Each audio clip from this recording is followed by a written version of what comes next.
Ang araw po, ito yung typical natin na lababo para sa water refilling station. Yung lapad po ng lababo natin is 60 po yan. And then yung taas naman niya, pwede pong 80, pwede rin pong 90. Ito po, meron tayong dalawang abang na tubo para sa service natin. Yung size po ng tubo is media, and then yung pagitan po nilang dalawa, pwede pong 24 or 26 po yan. Depende po sa haba o lawak ng area natin. Ito po, dito tayo po sa pinakahugasan. Yung lalim po ng lababo natin is 18 inches po yan para maiwasan yung talsik ng tubig habang naghuhugas tayo. Dito po meron din tayong tatlong abang na tubo. Lahat po din yan is media yung sukat. Yung purpose ng tubo na yan, isa po yung tinatawag nating wastewater, isa po yung para sa service, isa naman po para sa backwash.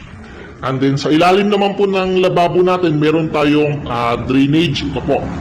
Tapos yung isang tubo para po sa pressurized washer o pressure washer. And then para po masukat yan, pwede nyo pong takluban ng gallons, then ikutin nyo po para komportable tayo pag mag-operation na tayo. Yung sukat po nito, yung bunga nga po nitong lababo natin, pwede pong 19 or kaya ng 18, yan po. Hindi naman po siya masikip. Tapos dito naman po, yung pahaba niya, pwede pong 24 or 25 para hindi po mahirapan. Sa pinaka-pader, dito po sa releasing natin, nandito po yung outlet para po sa heat gun or blower. Pagkatapos po mag-refill, dito po yung pang-sealing area natin o pang-seals ng container po. Diretso na po releasing natin. Ito po yung pinaka-pader. Nandito po yung pinaka-main outlet natin para po sa machine.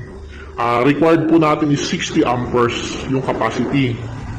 Yung naka-installed na machine kay sir is purified dual membrane na po.